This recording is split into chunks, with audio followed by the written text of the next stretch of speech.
when you gotta eat. It's part of the pond rules. John, this is great. Thank you so much for the time. I appreciate it. Thank you for having me, Steve.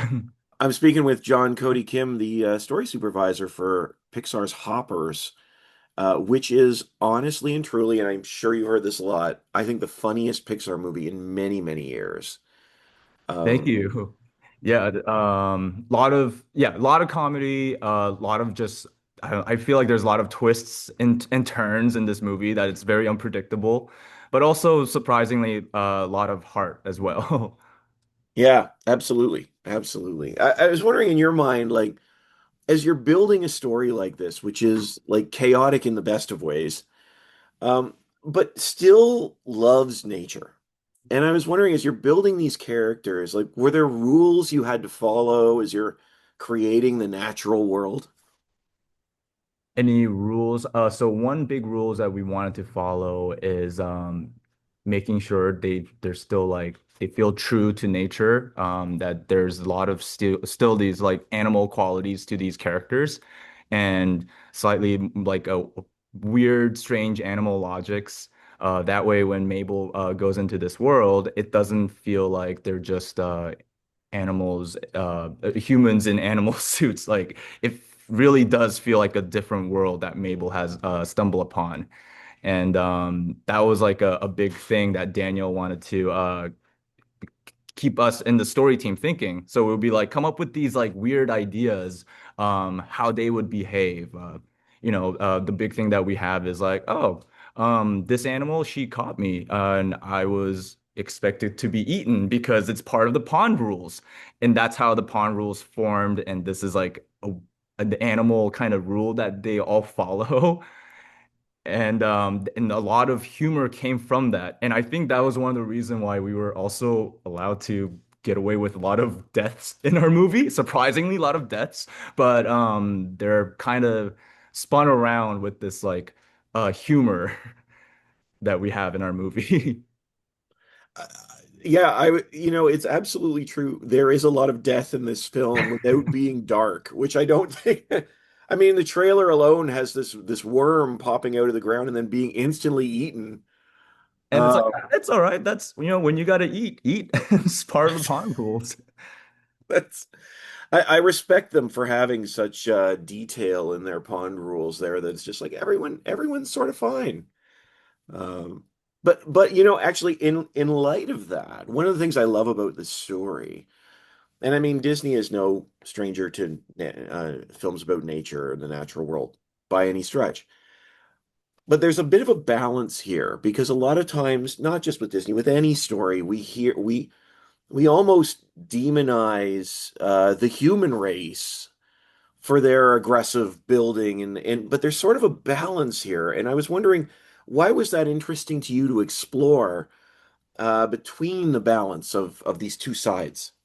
I think we really wanted to show that like we don't want like a mustache twirling villain in our movie. We wanted to kind of find that there is like a gray space where it's not nothing's like black and white. And we were really inspired by Princess Mononoke, where at the end everybody they're kind of striving for their own goal, and they feel like this is whatever they're doing on their side is the right thing to do. So originally we did have it so uh, Jerry was building this like a golf course or something that felt a lot more yeah, that's not good. But even these little details of like he wants to build this highway to get people 4 minutes faster to where they need to go. As dumb as as silly as that may sound, it is you kind of do understand where he's coming from later on as you learn more about him. And it was a lot of just we did have to do so many renditions to be like, okay, is this now makes him too nice. Okay, now we gotta reel it back. Oh, now they're too they're unredeemable now. So after enough test audience, we were able to find like a sweet spot where it's like, okay, we kind of play the bad, but then we show the good right after. So it kind of balances it out. Yeah, because John does a great job as well. Like John Hamm is so great as is Jerry. I think it's Yeah, Jerry. finding the right voice for Jerry's performance was extremely crucial. I can imagine because, like you said, you want him to be this villainous character, but you also don't want him to be the devil. And he that's why and actually, with that being said, one of the things that sort of comes out of this film is saving the world together. And or saving the natural world, however you Mhm. want to explain it. And for you, as you're preparing and developing this story, why th I feel like this is a unique take in this particular world. Why was that something that you wanted to make sure you put in? It's just so this was one thing, these pawn rules that we've established, as some like initially they may sound kind of goofy. It is coming from King George, who at first glance seems bumbling, a beaver king. But then these rules that he teaches Mabel, initially they do sound silly, but when you think about this one rule that says we're all in this together, it highlights, there may be times where uh, you may disagree, but at the end of the day, we are all living in the same place together. And rather than disputing, it's just learning to finding the middle ground and learning to work together. And Mabel learns this, and she um, before she would argue with Mayor Jerry, but she's like, "Hey, how about we try this thing that I've learned from King George," and changes her tactic from just them shouting and arguing each other to, "Okay, let's. I know there's many things that we don't agree, but let's put that aside, and we have a bigger thing that we need to solve. And for a moment, let's do this together." You know what? And I love King George's character. Just even his understanding of like he's funny, but the way he sort of understands relationships is unique here as well. And I want to say people, but I mean, of course, animals as well.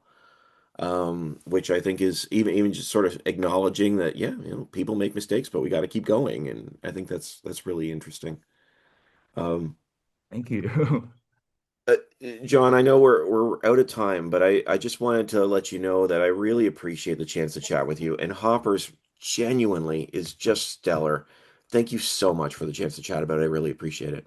Thank you so much. Yeah, I'm really excited for everybody to see it when it comes out. Me too. Me too. It is unexpectedly delightful, which is not saying Pixar's always great, but I mean, it's really great. So honestly, thanks so much. Have a great day. Thank you, Steve. Thanks. Bye-bye.